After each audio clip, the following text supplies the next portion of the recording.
All right, guys, welcome back to Pulse to the Wall. Tonight, it's just me. Mike and Tyler weren't able to make it, but tonight I'm joined by LB Muniz of the Been Awake podcast. And LB, how you doing? Other than the little fiasco with the green screen, which apparently looks white to you, I'm having and I got a ticket earlier today, but otherwise I'm doing great. Very happy to be here. Don't know why your co-hosts are afraid to talk to me, but I guess we can generate some drama off this, which is good on Twitter. I hear. What was the ticket for? Is it in like the city you're in? You just said you're outside of Chicago, but what was the ticket for? Yeah, so it's a very close suburb, and it's a little on the uppity side, and I stupid. I was like going to pick up food and running another errand. And so I was just like going to walk around the city. They got a nice little downtown. I drive a van a lot, so I always back into parking spaces now. It's just like a habit at this point. Well, apparently you're not allowed to back into a parking spot in this parking lot. And I forgot to pay because I didn't realize you had to pay because I've never gotten a ticket there ever in my life. And usually if you're in and out within 30 minutes, it's not a problem. So I got like $60 worth of tickets because some schmuck decided to walk by and write me up for the ticket. And it was definitely like a meter maid, which got me thinking actually as an interesting question, because I was mad, dude. I was so upset. But it got me going on the question, which was, who's worse? Like what job is worse? What person is worse? The person who goes to work for the TSA or the person who works as like a meter maid? Like not even a cop writing a ticket, like literally your job is to write tickets for people that mean nothing. Literally, I was in this town for 30 minutes. I walked, grabbed my errands, I spent money, and I left. And it didn't even occur to me. And of course, as I walk back, there's like 6 signs that says, "Don't back into the parking space." It's like, I didn't see these when I showed up. I was on a mission. I can't even understand the rationale for why you'd have that rule in place to begin with. Like, don't back into a parking spot. Like, that's like the closer you get to big city hubs, like especially in the ritzier suburbs, they have so many arbitrary rules where it's like they're clearly just looking to generate revenue. And to your question, I think that the meter maid is about as low level of an existence as you can have, like just harassing people.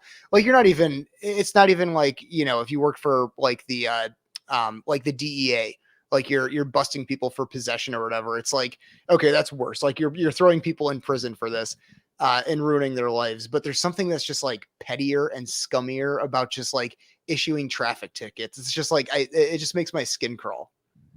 And there's a part of me that says, hey man, everyone's got to have a job, right? Like, yeah.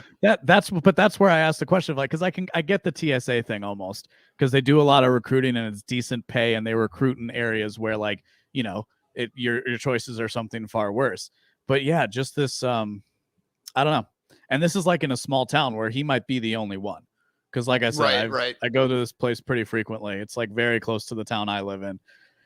Whatever, we can move off of it. I was very upset on the drive home, and I almost yelled at the guy. I almost did, because I walked right by him and I saw the direction he was going, and I did, and I thought about it, and then better nature took over, and I'm like, I'm not gonna yell expletives at this person as I pass by or honk my horn really loud, creating a scene. That is not the appropriate way to act in what's left of civil society. Yeah, dude. I mean, we could probably turn people even more hardcore libertarian just by telling stories about dealing with like all things Illinois government. It's like, oh, you thought you hated the state before. Just like wait till you deal with, the Secretary of State's office in Illinois. Because we're both Illinois people. Yeah, I was gonna say. So you don't. I grew up in the western suburbs of Chicago, which is far more urban, which is still very like in the city that I grew up in is one of the largest cities in Illinois altogether. Which suburb is it? Aurora. Oh, okay. Yeah. My parents are from Des Plaines. I'm from the Rockford area. Gotcha. So you even live in a different part of Illinois than I do. And I've lived here most of my life at this point. And at least for the next couple of years, I'm probably not going to move.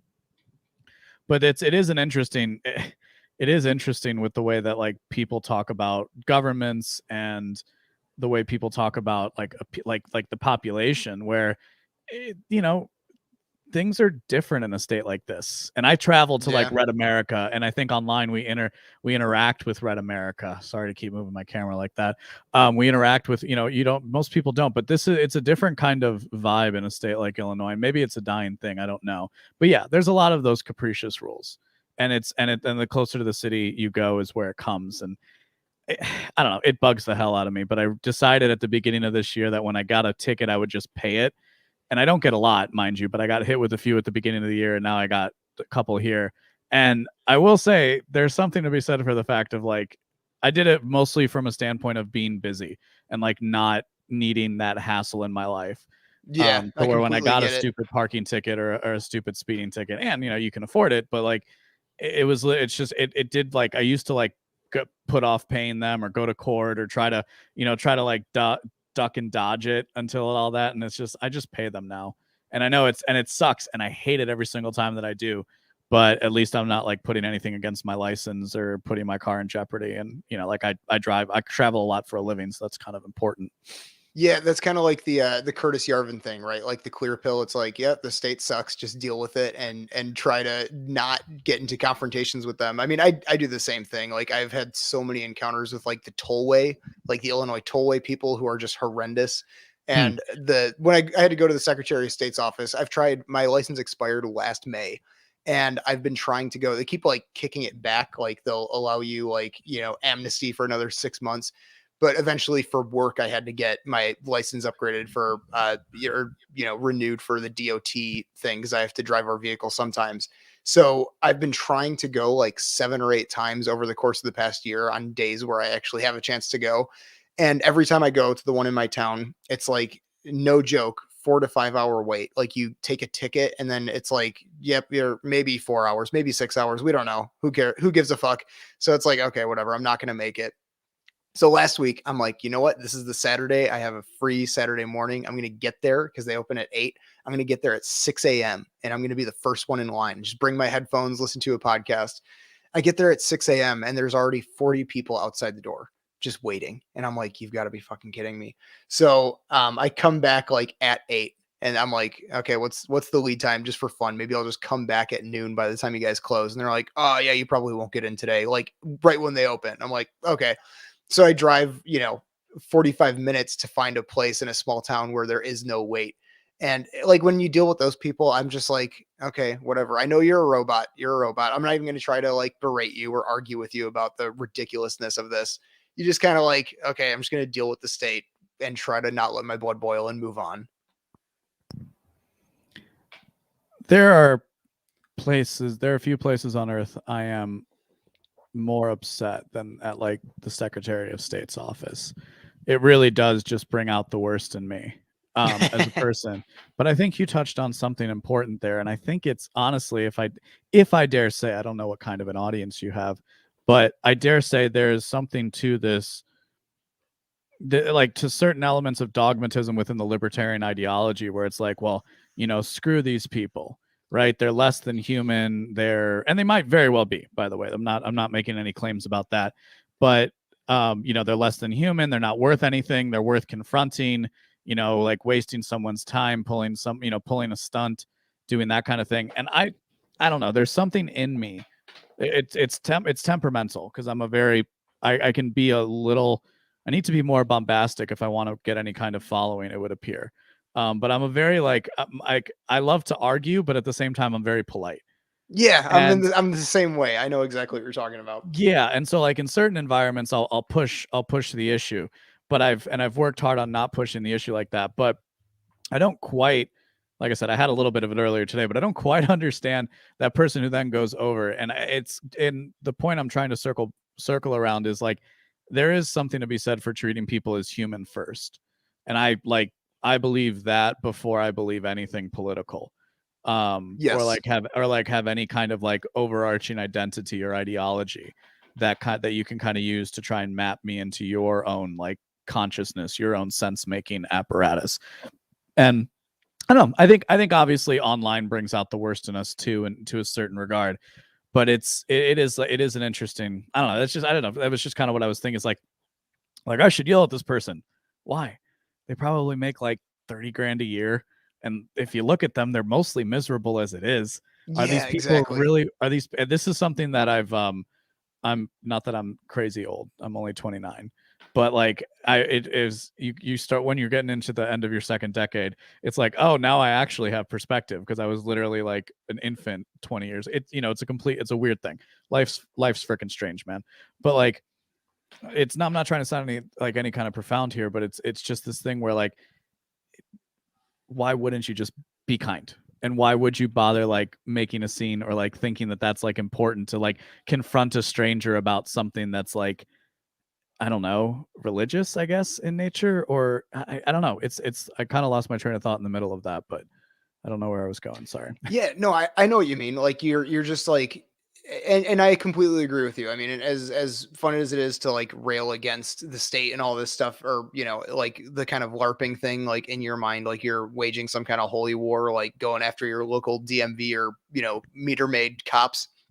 At the same time, it's like this is just the way people are. These aren't the tyrants. These are just like regular people that just Yes. took the path of least resistance. It's like a government job. They're going to get good benefits, like whatever. They're going to go home and watch The Big Bang Theory, and they're not going to think about you. Like they're not out there like trying to fuck anybody over. They're just kind of like getting through their day. So like, yeah, I completely agree with you. It's like I went through a phase when I was like 19, 20, where it's like I wanted to argue with every cop and like DMV worker I ever came across.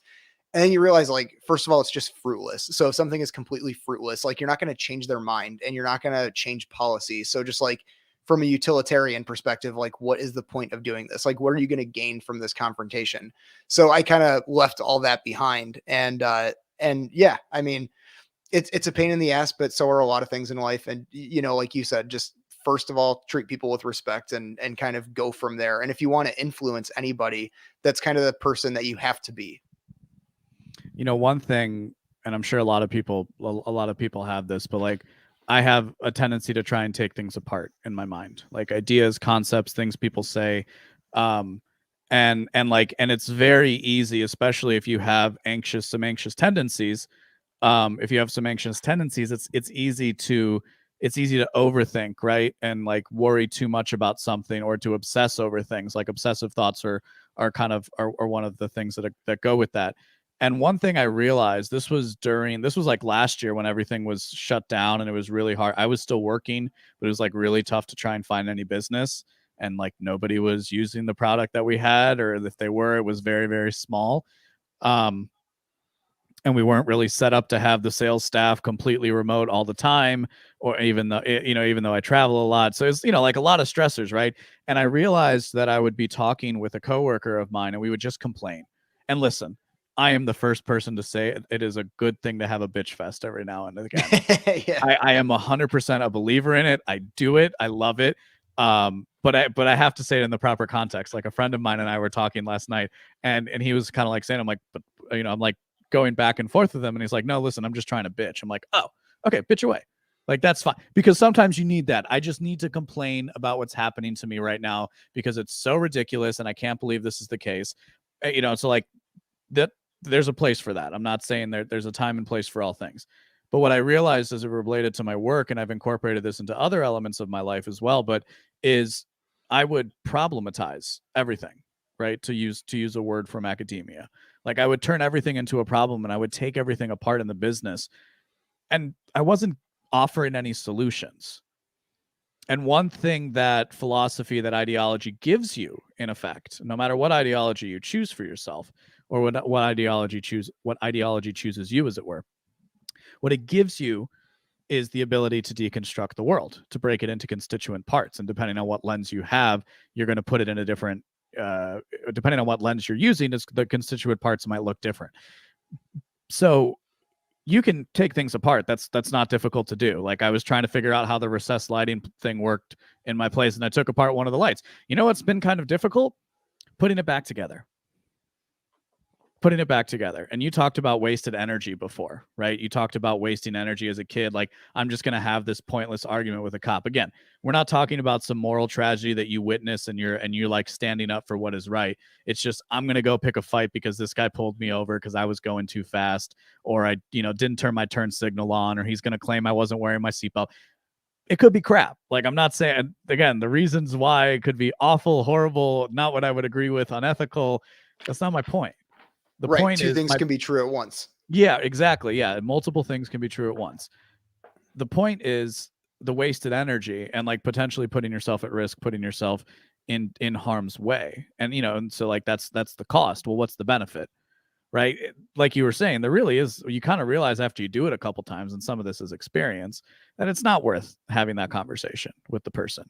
And as this relates to the point I was talking about before, is I've tried to adopt, because at beenawake.com, I try to write about news. Well, I don't try. At beenawake.com, I write about news, mindset, and philosophy. And part of the mindset thing for me recently has been trying to operate in a solution-oriented frame. So when I find myself going down that anxious rabbit hole of thoughts, the obsessing over a problem and breaking it down, and oh my gosh, how could this person be so stupid? And if I was in charge, I would be able to figure this all out for myself and there would be no issues and stuff like that. I try to stop myself and I say, okay, I'm gonna stop complaining. What's the solution here? What's the solution oriented? What's the solution orientation that I can use? And it's taken some work, but it actually does have some payoff if you can kind of retrain your brain that way, because you start to catch yourself. And one of the things that goes away is like Facebook arguments. One of the things that goes away is unnecessary Twitter beef. Like I said, I'm going to call out your co-host for the things that they said about me off air. But again, just because just trying to bump up the likes, man, it's just for fun. Like literally, I don't think I've talked to either of them. But like, so like you can do it for that. You can do it for the show. And that's kind of, I think that's one of the things that we saw, because like, there used to be those, they're not used to be, I'm sure they still exist, but for a while, those videos were really popular where you would like open carry and then the police officer and be like, no, sir, this is actually completely legal. And then like, I think, oh gosh, such a nice guy. I can't believe I'm blanking on his name right now, but from, Lou Perez. Like Lou Perez's sketch of like Sam Patriot is just perfect, where it's like, okay, dude, look at the irony of what you're doing and how silly you really look, and you think that you're keeping people safe. The solution oriented mindset though is just a thing of it works in all things, and if I found it to be very helpful in like like I said, kind of stopping myself. What do you think? Yeah. So okay, when you were talking about like that solution mindset, this is something that one of my favorite books I've ever read, and I try to incorporate this into Brazilian jiu-jitsu. Have you heard of Josh Waitzkin? He was like the child chess prodigy. Okay. No. So okay, so it was in like the 80s. They actually wrote a book, or they made a movie about his life called Searching for the Next Bobby Fischer, the guy who like beat all the Soviet chess champions. This kid, when he was 6 years old, his mom took him to Central Park in New York, and he was watching two old men play chess, and he watched him play like a full game. He's like, "Can I play?" And then his mom's like, "Oh, no, he doesn't know how to play. Like, pay no mind." And they're like, "No, he can play." So he plays this old man, this old chess hustler, and like is figuring out the game as he goes. And the old man was getting pissed at the mom. He's like, "You're hustling me. This kid's a prodigy." Like, she's like, "I swear to God, he's never seen chess in his life." And basically, like the whole park had gathered to watch this kid play, and right away the guy that he played, like, he ends up beating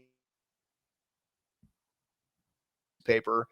And fast forward 5 years, he's winning world championships for like under 17 chess, and he just like completely destroys the chess world before he quits when he's like 16 or 17. And then he gets into Tai Chi push hands, like this martial art.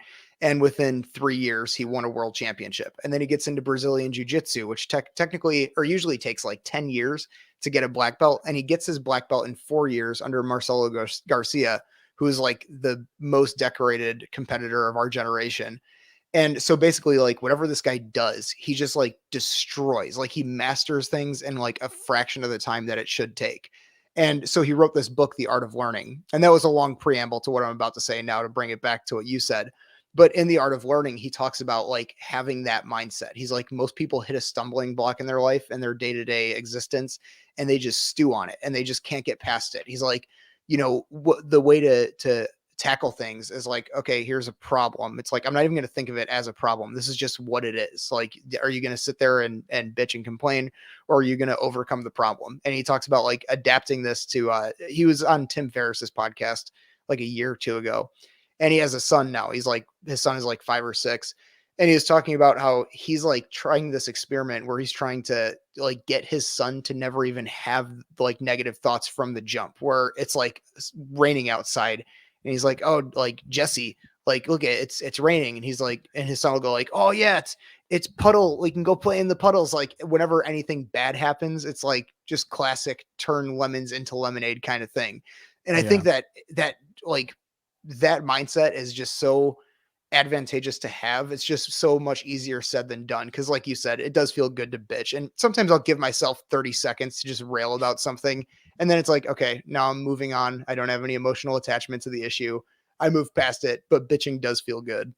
Yeah, right. And like, you know, one of the reasons why and as you point out, this isn't like it's profound, but it's not unique, right? It's something that a lot of people have realized. And if you listen to very successful people, you hear them say it in different ways. And I wouldn't consider myself there, but that's where I hope to be one day as a successful person. Right on that path. Yeah, exactly. And so it's about orientation. It's about the trajectory, as it were, of like, where is it that you actually want to be? Where is it that you actually want to end up? And it's a pretty daunting thing. And, you know, I'll say just firsthand, it was not fun the first time I had to like contend with that. But I was going to bring up the point of the other reason is that, you know, like, cause I call myself, I've studied skepticism in particular. That's the school of philosophy that I most closely align with, and as epistemologically speaking, at least. So which is to say, the easiest way of saying it is, well, there's a few easy ways. That's kind of the point. Like, so Socrates is known as saying, the one thing I know is I know nothing, right? That's kind of his claim. Technically speaking, though, that's not actually a claim, because you are making a claim to knowledge. You're saying that you don't know anything, but it's a translation error thing. So the updated version of that might be, the one thing I know is I know nothing, even that I don't know anything. So another way of saying it is like it's epistemic humility. So it's the idea that I'm always open to taking new information. And while there may be an eternal objective truth world out there, I can't be convinced that what I'm actually taking in is that world. So there's a couple options you're faced with at that point, which is, one is to just basically follow convention, which is, you know, fair enough in many respects, and I think that's what many people really, really do. But then the second one is to try and build the best arguments for as many things as you can. And if you try to build the best arguments for stuff, then you can have beliefs, and these beliefs can inform the way you operate in the world. And so like I kind of just have that in myself, right? It's like a very, like, again, that constant question, that constant breaking things down. And it has a detriment, right? If you overthink things too much, where is the action? Right. There's a limit. There are limits to everything. I like to say limits are the beginning point of freedom. Actually, we can get into that, but the one thing I've kind of settled on recently is the idea of like practicing skepticism, the way one would practice medicine, right? Doubt before assent. So it's the matter of training yourself when you're taking in information to say, okay, why am I being presented with this information? Not what is the information? Why is this information being put in front of my face right now? Especially when it's from a major institution like a press outlet or a government agent. Like, why are they putting this in front of me? But also, why are the people in my life talking to me the way this is?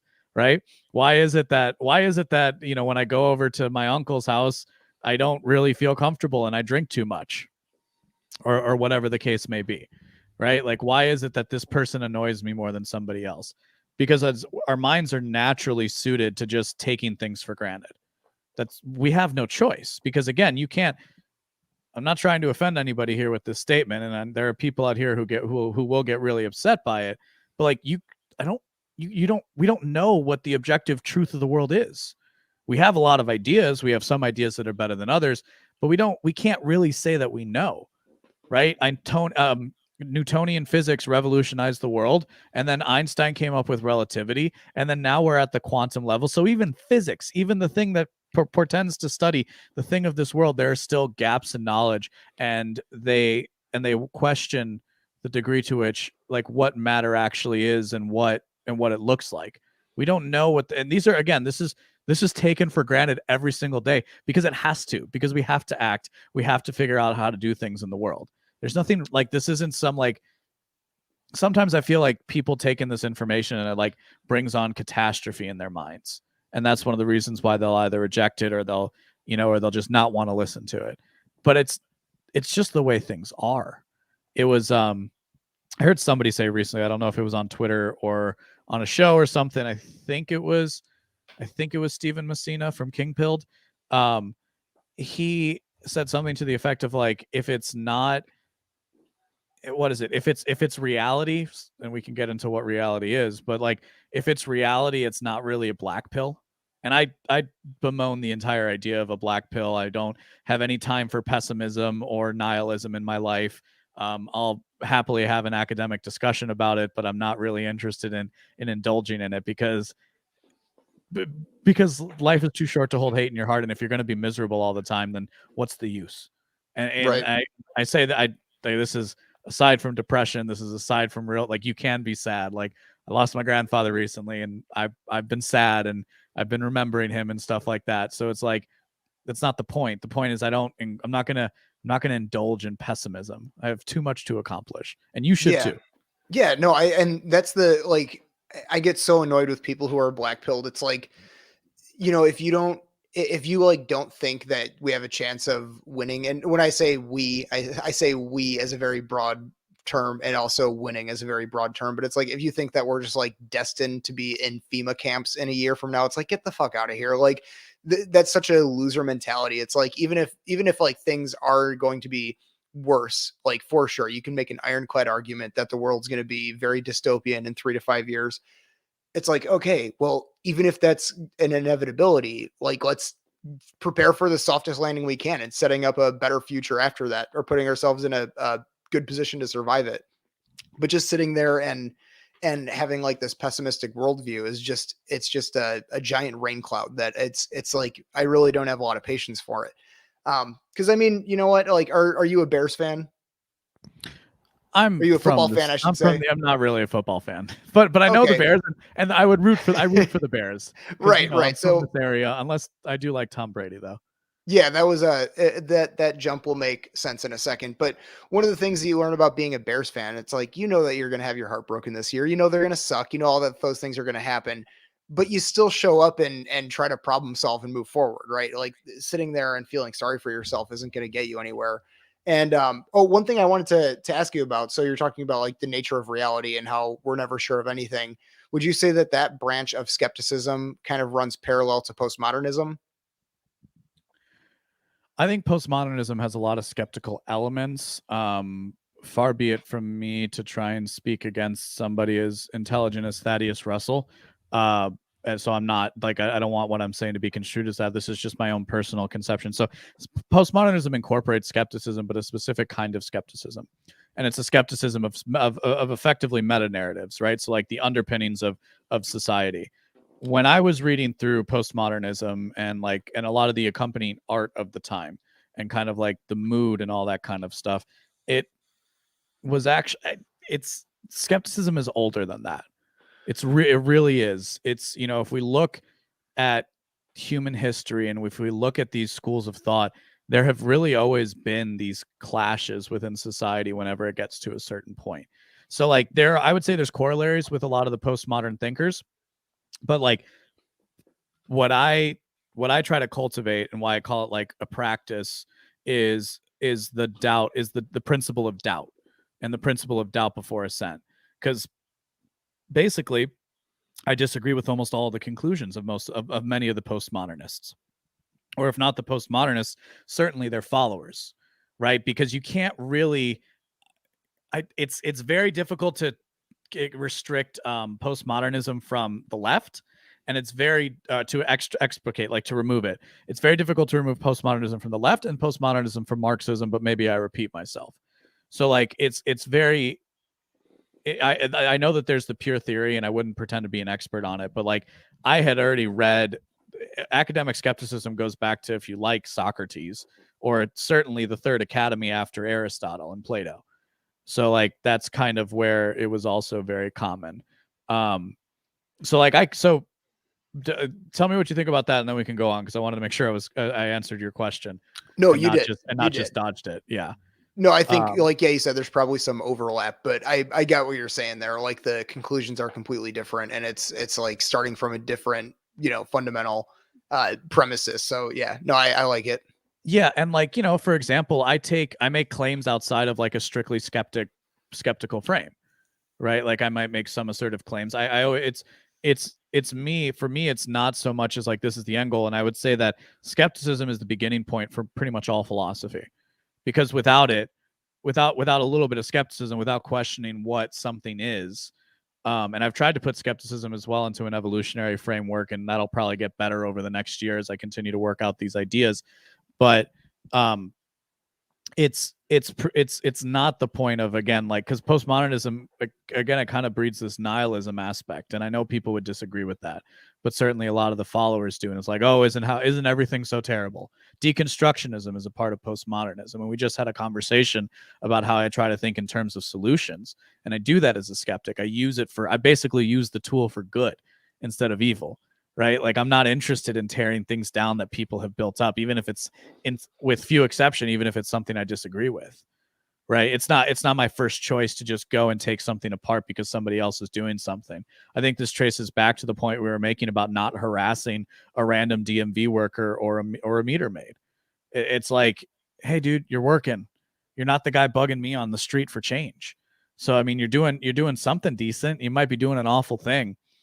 Um, and I guess I don't know. That's just kind of how I look at things. But so it's not the case that it's this um, hopelessness inside of it. It's for me, it's a more ancient idea and an ancient process, I guess. So we've been talking for about a half hour, and I'm starting to get kind of a sense of where you're coming from, like where you kind of fit in the liberty movement. But where would you say you fit in? I mean, because right now I like to say that I like to take a little bit of everything from everybody. Like I admire and appreciate and listen to people who are in totally opposing camps. Like they're sort of like the Mises Caucus, like political activism people, and they're trying to red pill the masses, even though I think that may be um a big fool's errand possibly in the end. We'll see. I mean, I hope they're successful, but then there's also like the kind of like Jason Stapleton, Pete Quinones, like build your wealth, power, and influence. Then there's like the agorists, and then there are people who just argue on Twitter. So where would you say you fit into those broader camps, or do you not fit into any of them at all? I've been thinking about this question a lot recently, actually, so it's a good one.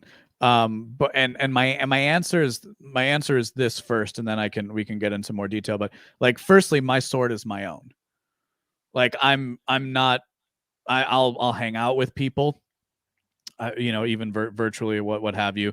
I'll talk to people, but and I'll even like have some allegiance to different people in different situations, right? Or I'll thank people for what they've done for me, specifically if we're talking about bigger names in the space. But at the end of the day, I consider my sword my own, right? Like, what I'm doing is different from what most people are doing right now in the space, with few exception. And you named a couple of them when you spoke. Like, what I'm doing is unique. It's not quite what anybody else is doing, and it approaches the situation from a completely different frame in many respects. Like, what I like to say, it's funny you asked like where I fall in the liberty movement. I'm just in it, I guess. Like, that's just kind of where I've ended up. And I'm interested in the idea of identity, and this kind of all plays in. But like, I like to say that the last thing, and I've said this for years, before I was listening to a podcast from like 2014. I'm not trying to like, this isn't, now this is, I'm trying to brag. I did this again back in like 2014, 2015, and a friend of mine were literally having the conversation that we're having today. And there's more connective tissue now in the movement to where the conversation is happening. And we were faced with a reality that we couldn't ignore, namely the lockdowns of 2020, and civil rights died in 2020. The liberal world order, in the best possible sense of that term, died in 2020, to be only a little bit dramatic.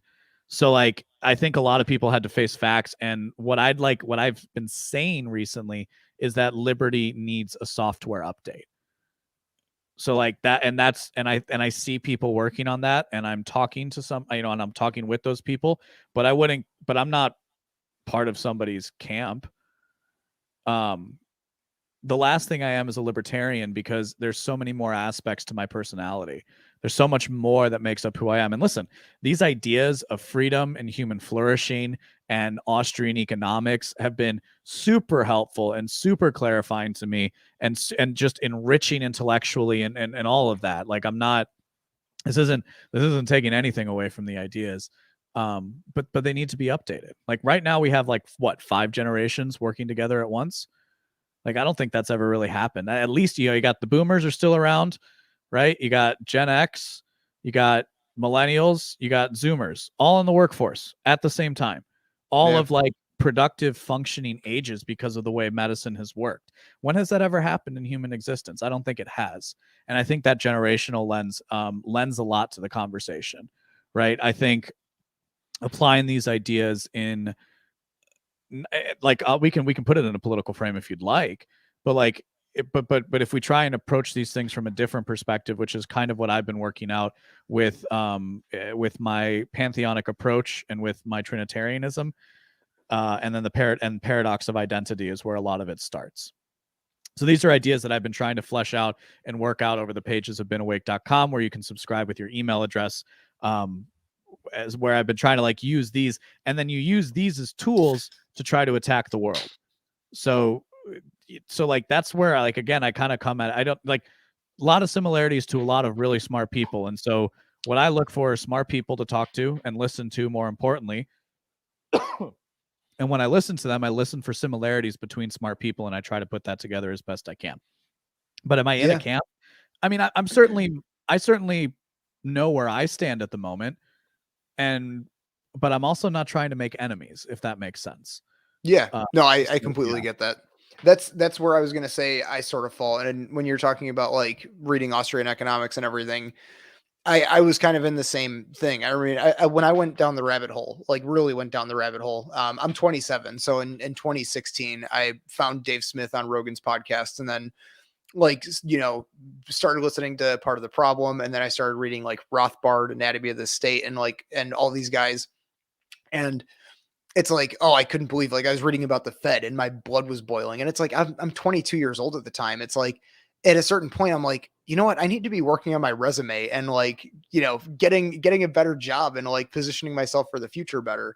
And, it's fun to read about these things, and they are valuable tools, like understanding like the business cycle, or at least like the most compelling theory behind the business cycle, I think is valuable. Like it's like, maybe it'll tell you like when you should buy a house, or what you should be putting your investments in, or how much you should be investing in what markets. Like, it's not useless information, but like you said, the praxis of like all of these things, and taking in the different generations, I think is a really important thing. And like you said, also not making enemies with people. That's sort of where I'm at too. It's like, I feel like right now I'm sort of a lizard shedding my skin, like reading the same old libertarian literature and everything. It's just not satisfying to me anymore. Like, you can pretty much master it and inside a few years.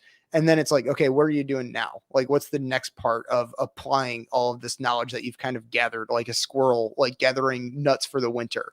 So like right now, I would say within the movement, I try to be friendly with everybody. I'm not in it to make enemies, like you said, the same thing.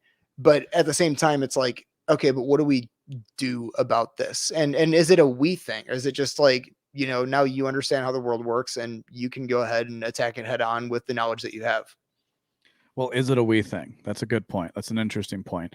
And I think one of the things that I'm going to try to work on a little bit, and to try and put something up as a frame for people to play with and then hopefully interact with, but is like re-examining what libertarianism is. Because what is it? If you were to ask Walter Block, he would say it's a strict legal theory. Is that really what you and I are talking about? Like, that's why I'm so interested. That's why I call identity a paradox, right? Because it is the case that whatever an identity is, and I have some, it's like the thing that makes up who you are, right? And like, there's two different ways, there's two different elements of this. Again, there's not one solution. Skepticism is about there being two answers. There's being at least two answers to everything. We have this idea, there's these words in philosophy here, just going to give you a bit of a roundabout, but it's worthwhile. There's the ontological and deontological. Now, before that, or a priori or posteriori. Like, that depends on what formulation you want to use. Each one, depending on who you're talking to, is going to have slightly different meanings of it. But effectively, ontology is the process of becoming. And for most of human history, we had a deontological view of the world, which is these things are taken as given. This is the truth. What I'm giving you is the truth. And if you think of your identity as like a building that you have on a plane of existence, that kind of like Doctor Who's TARDIS, that like, or the Doctor. Wow, I've watched every episode. The Doctor's TARDIS, the Doctor's TARDIS. You know, kind of like it can travel with you and has everything inside of it. There's at least two elements of that, and one is like what's kind of built there before you arrive, and then there's what you attach to it. And that's what gets there before you arrive is deontological. What you attach to it afterwards, that's ontological. It's a state of becoming, and these things eventually make up your identity, which is a multi-layered, complicated process, right? One thing libertarianism has effectively become an ideology. It's gone from an identity, excuse me. It's gone from being six people in Murray Rothbard's living room, because Mises didn't call himself a libertarian, maybe in some respects the way that Jesus never called himself a Christian, dare I say. Right, yeah. No, not trying to, this is nothing about our Lord and Savior that shouldn't be taken as an insult to our Lord and Savior. But like, you know, Mises didn't call himself a libertarian. He didn't need to. It wasn't required for the time. But it's gone from where it was there to this whole internet culture. I mean, not for nothing, you know, maybe it's, I don't know, what do some of the big accounts have? Dave's got like over 100K on Twitter. Yeah, what's Malice somewhere have? around there. A quarter mil, maybe. Yeah, probably. I think they're both around 200, probably. And you know, like, while I know Malice doesn't claim the identity libertarian, it would be kind of, you know, he's still swimming, right? Malice's sword is his own, right? But he's moving along with the same groups of people, is what I'd say, to draw an analogy to what I said before. So I think, I don't think maybe in some respects libertarianism shouldn't have become an identity, because like, yeah, maybe I hear you. And maybe in some respects, this is something I've been thinking about a lot recently, of how like, and I've wondered why are we seeing what we're seeing right now? And I think one of the reasons is Rothbard was an intellectual. He was an academic. The next generation were all academics as well. Third generation, still very academic, but this fourth generation, and maybe the numbers are wrong, but eventually it reached a generation where it actually pierced into popular culture. Now calling yourself a libertarian doesn't mean that you've read a lot. And there's an element of that will always happen, right? As things become more popular, everything gets watered down. And I don't know that, like I said, I think it's kind of an accident. I've been thinking, honestly, I haven't written about this, so this is fresh for your show, but it's almost like an accident of the internet. Because you could still have, like, I could still love the Mises Institute, but like, if I don't have any friends that are libertarians, or if I don't connect with like the Twitter sphere or have the show or something like that, and I'm just hanging out with people in like rural suburbs of Chicago, is it really that big of a deal, right? Like 30, 40 years ago, it was the case that people didn't really think of their political ideology as that important. It was something that they did, but it wasn't as important as it was today. It just wasn't, right? It wasn't something that somebody was necessarily going to walk out on you on a date or something for, or like disown a family member for, again, with exceptions. So like, I've kind of been like looking at this libertarianism thing and wondering, like, is this just kind of an accident of the internet? But it's real, right? Like, there are tens of thousands, millions of people perhaps who agree with the message, and maybe millions more that would. But it kind of put, again, like, that's why, like, I think that's a different frame to really try and put things in. And this is what struck that, is because you were saying, where do I fit in the liberty movement? I'm like, dude, I'm trying to figure out where I fit in with society. I'm trying to figure out where I fit into the civilization, into this country, right? Like, one thing that I've noticed, and I don't care, come after me for this because I'm right, is that whatever this thing is, I just use libertarianism, just works. There are a lot of people who call themselves libertarians that I don't like, but the paradox of identity requires that. Like, identity is like, I can ascribe all of these good things to an identity and all these bad things, and you can have the complete opposite effect, or you could even have the effect of where like you ascribe other good things and other bad things, and we completely disagree with each other, and yet what? We call ourselves the same thing.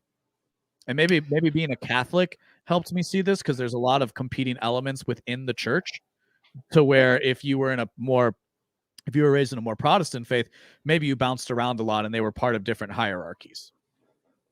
So Yeah, no, I was gonna say I like how you bring up the Catholicism thing. I was also raised Catholic, and I do see that same thing. And when I use the word libertarian, it's like I use it only with people that understand what it means. Like if I say like, oh, he's a libertarian, I say that to you, you'll be like, okay, so I know he fits under this broad umbrella, and then we know that there are these different branches within it. And like you said, it's sort of the accident of the internet where I when you said that, it clicked. Like it's become an identity rather than an ideology. Because it's like, to me, it's like, okay, what it really is like, okay, on public policy, it's like, here's the libertarian versus authoritarian spectrum, and a policy can fit anywhere on that spectrum. And my thing is like, I'd like to see it fit more in the decentralized, like libertarian end of things.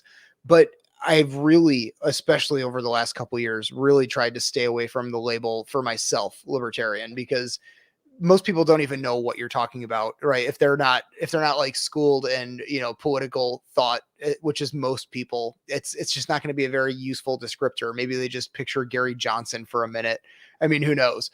But I like how you kind of broke that down. Like it has become an identity, and a very sloppy one at that. And I don't know where to go from here. I really don't know where. And there are a lot of people that, like, to me, the camp that I'm drifting toward is like, okay, use this knowledge to actually like prepare a better life for yourself. And then there are people that, and God bless them, but they just enjoy like throwing red meat to other libertarians. And it's like, okay, it's just a sort of a circle jerk. Like it's not getting anybody anywhere. So as far as like the epistemology of this, school of thought, this philosophy that we're inheriting in this like newest generation, it seems like there's a bit of an identity crisis on what to do with it. and again, but I will say for good reason. Yeah, it needs to happen. Because the world is changing, and it's been changing really, really fast, and it's changing even faster now. We have these moments of calm, but again, like when the stories are written about this time, right? Like when the stories are written about this time, it will seem super fast, all the things that we're seeing right now, because we're seeing the early stages of it. And again, I think I've put out there as a date, but from reading other people and kind of like trying to approximate, it's like 2014. 2013, 2014 is really one of the areas that they're going to mark. There'll be the early 90s as the precursor, and then of course before that it'll be the 60s. Okay, well, 60s, Khmer Rouge, we have this complete social revolution, social transformation. You have wasn't that during the Great Leap? Wasn't that the Great Leap Forward in Mao's China too? If Yeah. memory serves? I think that was the 60s. That was the communist revolution in Cuba. That's when my grandparents came over here. Late 50s, early 60s. You have the 90s, the fall of the Soviet Union. You had the 2001, the Twin Towers. 2016, the election of Donald Trump. In 2020, the year of well, we all know what happened in 2020. So like these are defining moments in people's lives, and so it's well and good that we have the conversation. And I would say certainly there's a tendency towards dogmatism in every set of ideas. But as a libertarian, as a skeptic, I fight dogmatism. Right, like, and not fight into like there can be good dogma. There's plenty of good dogma out there, but that doesn't mean you don't question it. And good dogma stands up to questioning. The best dogma does. And so like, yeah, it's where it goes is kind of obvious in a sense. Like, is the most easiest practical thing to me. Like I said the piece I did before, but like I'm part of Jason Stapleton's Nomad Network. So, and if you want to come in, let me know so I can give you my link so that way I can recruit more people than somebody like Matt. So like I'm part of it. Like it does start with you making yourself better. Jordan Peterson was like, Man, but if Jordan Peterson didn't predict so much, I mean, I don't think anybody else has talked about this. Maybe it has happened, but I haven't heard it on any of the other shows. But, Jordan Peterson told the story of like how the SS came to be, or how like regular beat cops in Poland gassed Jews in Nazi Germany during the occupation. And we're seeing that happen again in a place like Australia. This is not hyperbole. This is not an overstatement. This Not is at all. human nature, and we're doomed to repeat it because the left won't learn. So like we're witnessing like the worst elements of human nature kind of take its course, and because of the level of technology that we have, they're able to wield it over a larger distance, but we're also able to witness it too. And if you don't take from that you have to make yourself as strong as you can, you will be left behind and you will not have anything. That could mean in a box, like everybody likes to talk about box. It might not even be boxcars, dude. And that's like kind of just like an internet meme, and it's kind of silly, right? Yeah. Like what if you're just stuck in a dead end job for forever? That's a kind of hell in and of itself. Does the world really need to end for you to be living in a post-apocalyptic nightmare? I don't think so. I've seen the evidence that that's not the case. So like it's not unique to libertarianism. It's just the answer, right? It's good dogma. Make yourself better and work on yourself, and don't and the part of the problem is we've been trained to submit ourselves to the authority and to the will of others. Again, that's a hijacking a natural capacity we have, right? Like, and good hierarchies are good. You should follow people who can help make you a better person. What I was trying to drive at is like, if it's not handed to you, you don't get to take it. So if the system does, if the society, if the system, if the regime doesn't hand it to you, you don't get to take it, right? If you don't get the 3 radio jobs in your town, you don't get to have a voice. If you don't get accepted into a PhD program, you don't get to be a philosopher. Not really, right? You don't really have something to say because you don't have our credential. You don't have the thing that makes you part of what this is, right? Like that's and like I lived under that delusion for a long period of time, right? Like I was, like, truth be told, I kind of thought I was a dumbass for most of my life. And then like as I got older and I had the internet, I realized I just learned differently than most people, and I don't do well in like certain strict environments. Like I was never a good student ever a day in my life. But I will challenge any academic to come and have a conversation with me about everyday life and about like things that can make it better, and in trying to incorporate larger ideas into that. I'd be happy to have the conversation. This isn't about trying to win. It's just a reality of kind of like who we are. And the level of technological advancement is such that we actually get that opportunity. Going back to this question of identity, for most of human history, it's been answered for you, right? Like, I am Patrick, son of Patrick, son of Patrick. I'm Patrick Fitzpatrick. I'm like, right? Like that's who you are. That's all you are, right? I serve the king. That's who you are. Like identity has been answered for most people throughout most of history. And we still, and America is just a unique anomaly in that respect, right? Because if you were to go to other countries, they have a far deeper sense of national identity than we do, and it's far more concrete. Especially like like what comes to mind because of like some of the work that I do, but like Japan, right? Like the Japanese are the Japanese. They have their own culture, their own way of talking about things, their own way of doing things, and it's complementary in some respects to American culture, but it's still different. And you have to, and if you interact with people from different cultures, you have to learn how to navigate that. But so like, but that makes up a big part of their identity. And so again, just to reiterate it, but the world we live in now, I think, has expanded identity in some sense, and maybe in other sense molded it, right? And one of the things that Jordan Peterson pointed out, and that I think really needs to be talked about more as well, and this fits into the libertarian question as well, but is just this idea of like the easier things get, the more biological differences maximize. And the more biological differences maximize, the less you can do about it, because it's biological, man. It's not the case that it's something like that's easily fixed. It's not something you can do by like I don't know, by like you can't fix it with education after a certain point. You can fix it with culture, but again, what kind of a culture? Yeah, no, it's like the Jordan Peterson thing. Like that he did. I remember listening to him talk about like his breakdown of Nazi Germany, which I mean, Nazi Germany has just been covered to such exhaustion that it's rare that you actually get a unique and good take on it. But when he was talking about the book, A Few Good Men, English policemen, and it's like, well, we're gonna look at anybody, and anybody who doesn't want to do some nasty things is free to go home, and they all stayed. You know, it's like he has that lecture, but it's like, damn, if he's not right about that, like um it's really incredible. And as far as where things go, like you're talking about the epistemology. See, I'm falling into this trap in this conversation. Like you have like a really well laid out like argument here where you're kind of like going stream of consciousness, and I'm like, I'm trying to hop back and cover like a few things that you talked about while I'm not Totally getting tangled fine. up myself. But I want to touch on everything because I want to go back to a few things you said. But it is an interesting thing. Like the biggest takeaway I had from what you said was, you know, you don't want to be left in the dust here. Like the world is changing. And when you were talking about the pivotal moments in history where things are changing, I remember feeling that in 2016, where I remember one night I was baked out of my mind and watching The Lord of the Rings for the thousandth time in my life. And are you a fan of Tolkien and the Lord of the Rings movies?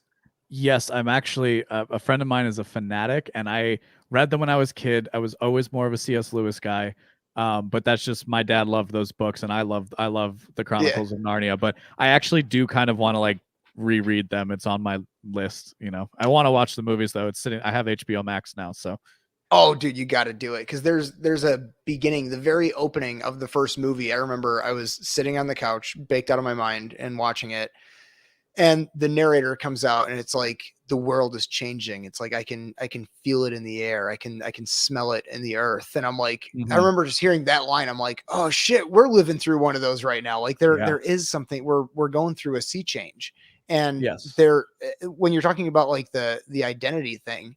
Um, that's why I said that like I've been drifting away from that label as a useful tool because I really don't see it that way. Like I'm more than just like my political ideology.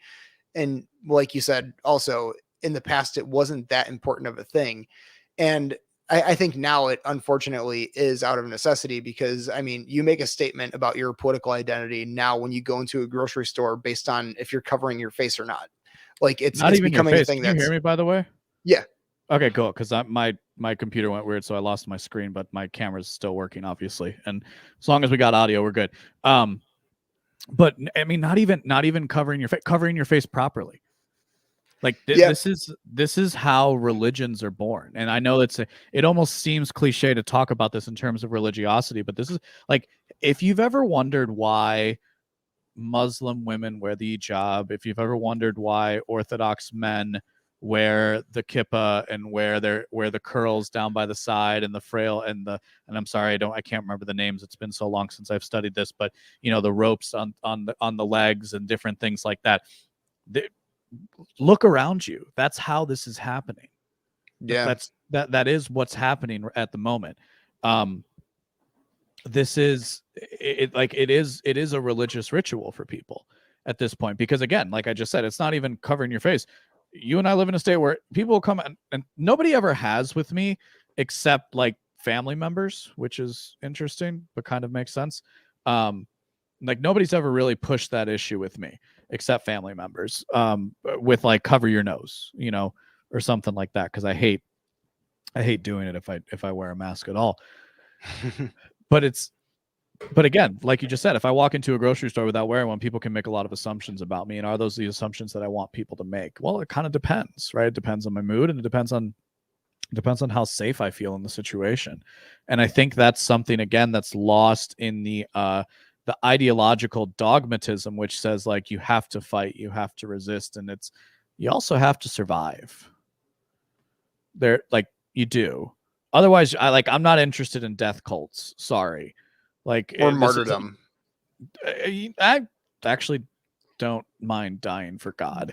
But Well, that's okay. kind of, I mean that in the sort of the way that we're I calling said mask for like a God. religious article. I mean like Yeah, martyrdom for your political ideology, not actual martyrdom like by textbook correct. definition.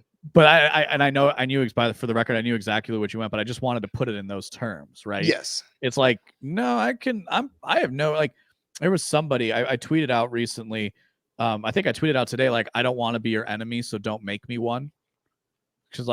Which is fair warning to anybody listening to this. But the other thing I tweeted out was, a if you have a family member who supports the mandates and passports and things of that nature, if you have a family member like that, it would be better if you spent time convincing them you weren't a threat than trying to be right in a conversation with them. That's more important than anything. And like, interchange family member with a spouse or with like your close friend group, what have you. Like, why become the thing your enemy wants you to be? The unhinged radical vying for Valhalla. Why do you want to be that? Like, it does that doesn't make sense to me. Surviving does, being a good person does, being somebody that's dependable does. But like, again, and this is the point I was going to make. Somebody was like, you just got to confront people. I can't remember what he says. I don't want to. I'm misquoting him on purpose. But like, it was something to the effect of. It was something to the effect of like, you have to be willing to do what's necessary, and that I'm like, hey, listen, I'm sure you're great at family parties. And he's like, whatever, it's their fault if they don't understand. And I'm like, like, and you just don't get it. You don't know what to do. You won't know what to do in the time comes. Like, dude, you have zero clue, because I didn't know who this person was to boot. Like, you have zero idea what I'm capable of. You have zero idea of what I'm willing to do. And same goes for everybody listening. So like, so when I say this whole question of like I don't like this bridging of the religious into this set of ideas. Again, like, I have no issues standing up for what is right, but what that looks like is different for different people. And I'm not going to tell somebody with nothing to fall back on to take a stand in a certain Yeah. respect. Yeah. Right? No, I completely get that. And that's where I would say that a few years ago, I was guilty of kind of cheerleading this kind of collapsitarian thing where I'm like, oh, we're going to have hyperinflation, but it's okay because I own some silver and gold and Bitcoin and guns, and I'm gonna be a king, after, post collapse. And fast forward a few years, especially now that I have a child on the way, I'm like, no, instability and collapse of civilization does not sound all that fun. I don't want to be forced into any, COVID lollipop. Is that the code word that's going around for the wank meme? But it's like, yeah, I don't want to be forced into anything like that. I'm trying to find that balance where it's like, okay, I need stability and I need to provide for my family. Um, so it's not that I'm not willing to push back on all of the things that are going on in the world, but also I'm not going to cheer on collapse. Like, I want insulation from all of the volatility in the world. I want to seal myself away from all of that craziness as much as possible, while still trying to communicate with people, while taking those family members that you mentioned that are supporting some pretty rancid policy and trying to just like, you can affect more change rather than like going on some Tom Woods style explanation of like mask mandates and their failure. You could be way more influential in the world if you just go out and you're not wearing your mask or whatever, and you're just outwardly friendly to people and you ask them how their day's going and you're just a good person. It's like, people that will influence people. It's like the book, I'm drawing a blank on the author, but How to Win Friends and Influence People. It's like, It's Carnegie. yeah, Dale Carnegie. Carnegie. Yeah. Yeah. It's like, that's the real thing. It's like, and it's an old cliche idea, and maybe that's why people are bored with it and they don't want to hear it, but it's just be the change you want to see in the world. It's like, that's what, all of you talked about how dogma, the longer dogma lasts, the more true it probably is. And it's like, these are some of the fundamental tenets of Christianity. It's like, Yes. just go out there and treat people with kindness and forgiveness and compassion, and that's going to yield the best result. And if we do that on a mass scale, I think that's how we actually win this, is just let's just be the better humans. And I think that's what's actually going to affect change in this world right now. No, I think that's all brilliant. And what I would say, there was something you just said that connected to the conception of oh gosh. Oh, you were talking about Christianity, and I was going to bring up that Montaigne is one of my is a philosopher who I really like, and he was a Renaissance skeptic, and he, his conclusion was that we can't really know anything, so we have to kind of rely on the grace of God. So, like again, just kind of drawing the point out towards the question you asked earlier about skepticism and postmodernism, is that it's something that's occurred generationally, pretty continuously. But that kind of is a decent jumping off point, just as a quick aside of like, a lot of people are talking about the Enlightenment right now, and is this the end of the Enlightenment period? What maybe, who knows? But one thing that the Enlightenment got wrong, and not that and actually maybe not everybody got wrong, but maybe some of the big ones did, and like the popular narrative that came out of it, right? Because these things are always so complicated. There's nothing more complicated than human civilization, and there's also nothing more complicated than perhaps one human mind, even. But like, so they talked a lot about instinct and reason, right? And so the idea was that you removed instinct and you focus on reason, we could create a better world, a better society, better men, so on and so forth.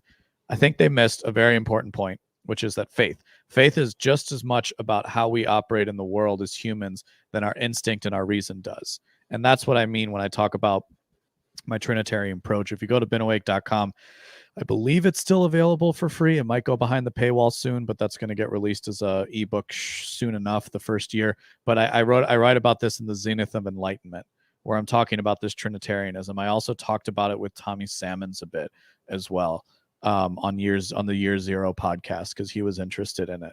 But like, basically we have these three, like this Trinitarianism, like if you put that, right, if you think of a Venn diagram, right, you can have a Venn diagram with three circles. It just makes more intersections and more points, and it makes things more complicated as a result. And that's, I don't know how much time we want to spend on that, but that's another element of what I've been trying to like introduce to people, to give you a frame how to like operate and interact with people.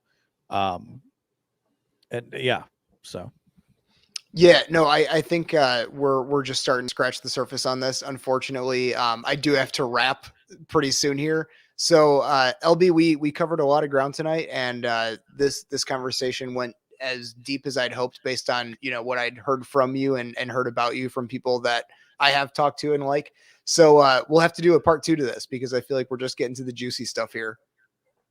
Absolutely, yeah. And then your co-host can come and say whatever trash they've been talking to my face. All right. You want to plug your Substack, Been Awake? Anything else you want to tell people to follow you? Absolutely. I am the minds behind the Been Awake podcast for better sense making, beenawake.com, which is a Substack newsletter where I give out news, mindset, and philosophy. Please go subscribe with your email address at beenawake.com. You can find me on all social media at the LB Muniz. All right. Awesome. LB, we're going to wrap right there. So have a good one. Hell yeah. All right. We'll see you guys.